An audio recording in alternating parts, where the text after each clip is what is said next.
જે પ્રમાણે દિનેશભાઈ તમે મુખ્યમંત્રીને મળ્યા હતા અને પાટીદાર આગેવાનો મળ્યા અને જે પ્રમાણે ભાગોળું દીકરીઓ છે અને ખાસ કરીને ઈડબ્લ્યુએસ ને લઈને શું માંગ કરી હતી?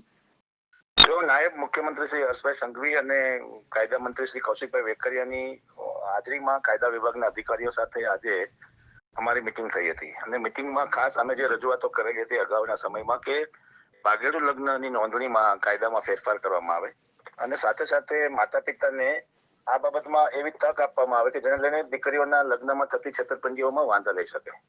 તો સરકારે આજે અમારી વાત સ્વીકારી છે અને એ બાબતે ટૂંક સમયમાં કાયદો બનશે એવું અમને આશ્વાસન આપવામાં આવ્યું છે અને સારી ડિટેલમાં તમામ ચર્ચાઓ થઈ છે. સાથે સાથે બોગસ લગ્નની નોંધણી જે અત્યારે ગુજરાતમાં થઈ રહી છે એવા જે કિસ્સાઓ સામે આવ્યા છે એમાં રાજ્ય સરકાર પોતે જ સુઓમોટો દાખલ કરી અને ફરિયાદી બને એવી અમારી રજૂઆત હતી ને એમાં તાત્કાલિક માન્ય ગૃહમંત્રીશ્રીએ નાયબ મુખ્યમંત્રીશ્રીએ આદેશ આપ્યા છે અને એમાં અત્યારે આરોપીઓને ધરપકડ કરવાના પણ આદેશ આપવામાં આવ્યા છે. નંબર 2 ની વાત એ છે કે ઈડબ્લ્યુએસ ને સ્થાનિક સ્વરાજની અંદર પ્રતિનિધિત્વ આપવામાં આવે એવી અમારી માંગણી હતી. એ બાબતે પણ ચર્ચા થઈ છે. એના બાબતે અમને સરકારશ્રીએ ટૂંક સમયમાં ફરીથી મળવા માટેનો સમય આપશે એવું અમને કહેવામાં આવ્યું છે. જી દિનેશભાઈ, ખાસ કરીને આપણે એ જોઈએ કે દરેક સમાજમાં આવી ઘટનાઓ વધતી જાય છે કે દીકરીઓ ભાગી રહી છે, તો તમે સમાજના આગેવાનોને શું સંદેશો આપવા માંગશો? દરેક સમાજના લોકોની અમારી સાથે વાતચીત થઈ, અમને સમર્થન કર્યું અને અમે એક જ સંદેશ આપવા માંગીએ છીએ કે રાજ્ય સરકાર દરેક સમાજના હિતમાં માતા પિતાના અને સમાજ વ્યવસ્થા જળવાઈ રહે તેના માટેથી ખાસ કરીને આ કાયદો બનાવે અને કાયદાનો દુરુપયોગ જે થઈ રહ્યો છે તેને રોકવાના પ્રયાસો થાય. દીકરીઓની જિંદગી સાથે થતી છેતરપિંડીને અટકાવવા માટેનો આ પ્રયાસ છે.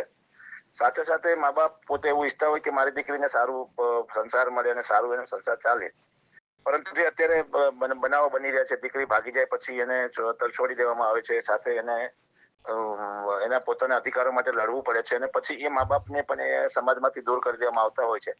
ત્યારે દીકરીઓને આત્મહત્યા કરવાના પ્રયાસ બનાવો બહુ મોટી સંખ્યામાં બની રહ્યા છે, જેને લઈને અમે સરકાર પાસે આ તમામ વાતો સરકારના ધ્યાને મૂકી છે. ખાસ કરીને જે યુવા ધન છે એ લોકોની વિચારધારામાં તમને શું લાગે છે બદલાવ થવો જોઈએ અને કયા પ્રકારનો બદલાવ થવો જોઈએ? યુવાધન કોઈ પણ હોય, પ્રેમ લગ્નનો ક્યારેય પ્રેમ છે એ છેતરપિંડી નથી શીખડાવતો અને પ્રેમ છે એ ક્યારેય છેતરપિંડીને પ્રોત્સાહન આપતો નથી. યુવાનોએ કોઈની જિંદગી સાથે છેતરપિંડી ન કરવી જોઈએ. પોતાના ક્ષણિક મોજ માટે કે પોતાના ક્ષણિક લાભ માટે કોઈ પણ દીકરીનું ભવિષ્ય બગાડવાની કોઈ એમને અધિકાર અને નથી.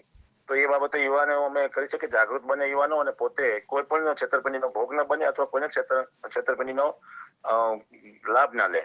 એટલા માટેથી અમે યુવા સંદેશો આપવા માંગીએ છીએ કે સમાજ વ્યવસ્થા થકી આ તમામ મા બાપ, માતા પિતા અને સમાજ વ્યવસ્થા એટલી જ જરૂરી છે જેટલી આપણે અસ્તિત્વ માટે જરૂરી છે.